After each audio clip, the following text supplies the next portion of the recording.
سبحانك لا علم لنا إلا ما علمتنا إنك أنت العليم الحكيم. اللهم صل على سيدنا محمد وعلى آل سيدنا محمد وبارك وسلم عليه. حضرت ابو سعید خدری رضی اللہ تعالیٰ عنہ نه روایت ته دی فرمایلی چې حضور علیہ السلام یې موږ ته وفرمایل چې د ستاسو نه په مخکې خلکو کې یو کس و چې هغه کس یو کم سل مړي کړي و، نینن مې قتلونه کړي و. نو دا نینن مې قتلونو والا قاتل چې دی دا سړی د یو کلي علاقې ته راغی او د چانه تپوس وکړو چې دلته څوک پوهه سړی شته، څوک عالم شته چې زه ورله ورشم. نو چا ورته په دې کلي علاقه کې یو راهب وښودلو. راهب وی چې دی هغه راهب له راغی، وی د راهب نه تپوس وکړو چې ما یو کم سل مړي کړي دي، نینن مې قتلونه مې کړي دي، آیا زما دپاره د توبې سلار شته او که نشته؟ ما به الله معاف کړي که به مې معاف نه کړي؟ زما توبه به قبوله شي که به قبوله نشي؟ وی هغه راهب ورته وی چې نه، تا خو یو کم سل مړي کړي دي، نه ستا دپاره د توبې سلار نشته. وی دا قاتل چې دی دا د یو کم سلو قاتل دا نینن مې قتلونه چې کړو، ویل دی ډېر په قار په غوسه کې راغی، هغه راهب یې قتل کړو. نینن مې کړو یو یې بله مو کړو، څو شو لکه 100 قتلونه شو. 100 قتلونه یو سړي وکړل. بیا یې د بل چا نه څه تپوس وکړو چې دلته چېرته عالم شته، پوهه عالم، چېرته مفتي، چېرته قاضي شته چې عالم وي، مفتي وي، یو بزرګ وي چې زه ورله لاړ شم؟ وی چا ورته وی چې او دلته په دې علاقه کې څه دی عالم مفتي دا شته؟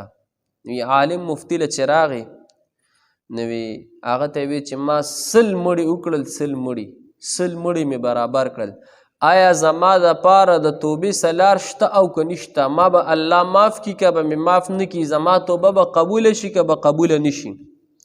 وی عالم ډېر هوښیار عالم ورته ولې نه، ستا توبه به الله قبوله کړي، ستا د توبې لار شته. نو وی ده ورته چې ما ته حل وښایه چې زما دا توبه څنګه به قبلیږي؟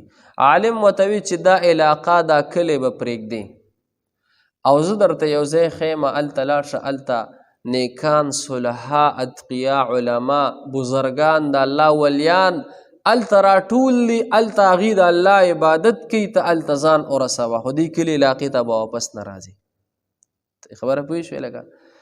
نو وی دا قاتل دا د 100 مړو دا قاتل دی روان شو او چې په لار روان شو نیمه لار یې ووښله، نو لار کې ورته څه دی لکه مرګ راغی. چې مرګ راغی روان څه دپاره شو؟ دپاره د توبې ویستلو دپاره، دپاره د عبادت، دپاره د رجوع الله، الله ته د رجوع دپاره روان شو چې زه الله ته توبه وباسم د خپلو ګناهونو.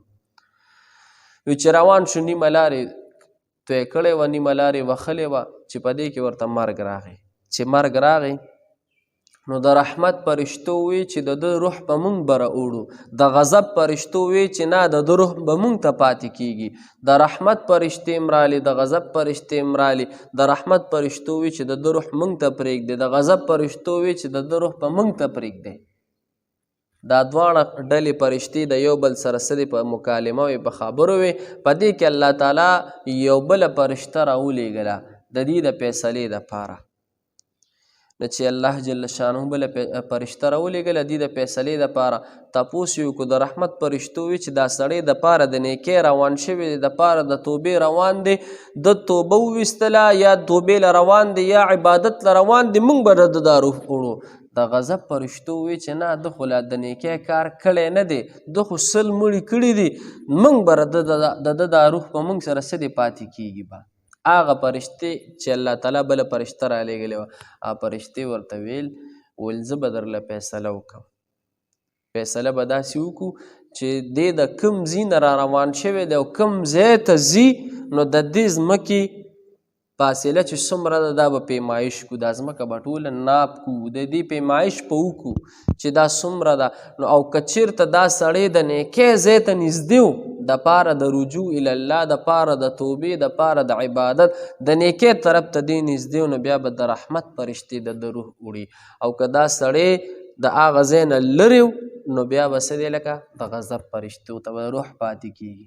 نو چې کله یې وي ځمکه پیمایش کړله، ځمکه یې ناب کړله، ګورې جي چې ځمکه یې ناب کړله نو دا سړی د نیکۍ ځای ته نږدې و. چېرته نږدې و؟ د نیکۍ ځای ته نږدې و، د علماو اتقیاو د صلحاو د حافظانو د بزرګانو ځای ته نږدې و، د عبادت ځای ته نږدې و.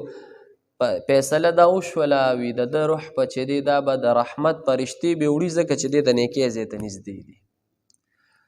او نو بیا د رحمت فرشتو ته د هغه روح څه دی دا حواله شولو. یو بل روایت کې ورسره د دې اضافه هم شوې ده په بخاري، یو بل روایت هم شته دی وی چې الله تعالی د ځمکې ته حکم وکړلو، د ځمکې ته چې ځمکې د نیکۍ ته طرف نه چې کوم ځای دی که نه د ځمکې ته الله حکم وکړو چې ته راټوله شه او دې خوا طرف د ځمکې ته الله تعالی حکم وکړو چې ته خوره شه. نو ویل هغه ځمکه د الله په قدرت راټوله شوله نو د رحمت فرشتو د روح څه دی دا بره یوړلو. خبره پوه شوې؟ حدیث مبارک نه یو څو خبرې معلومیږي. واره یو خدا خبره چې کله تا ته څه مسله راشي، څه مسله درته راشي د دین د دنیا څه مسلې، نو عالم مفتی نه تپوس کوه. عالم مفتی به تا ته سمه لار ښیي. په خبره پوه شي؟ د جټ جاهل انپړ سړي نه به تپوس نه کوي، ابه درله کار نورم خرابوي. که تا ته دین مسله راشي که د دنیا مسله راشي عالم مفتی له ځه ابه درله ښه مشوره درکوي. دویم نمبر دا سل مړي وکړل لیکن د الله د رحمت نه ناامیده نه دي.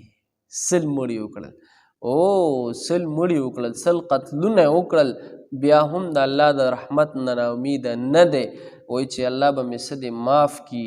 دریم نمبر دا چې د نیکۍ مجلس ته د علماو د اتقیاو د صلحاو مجلس طرف ته روان شو، د عبادت ګزارو مجلس طرف ته روان شو، الله یې څه دی فیصله د مغفرت وکړله، الله یې څه دی مغفرت وکړلو، روح یې چا یوړلو د رحمت فرشتو یوړلو. په خبره باندې پوه شوې؟ نو الله تعالی دې زموږ د ستاسو د ټولو ګناهونه معاف کړي. الله ته توبه ویستل پکار دي، هر مؤمن مسلمان بنده له پکار دي چې خدای زموږ د ګناهونو توبه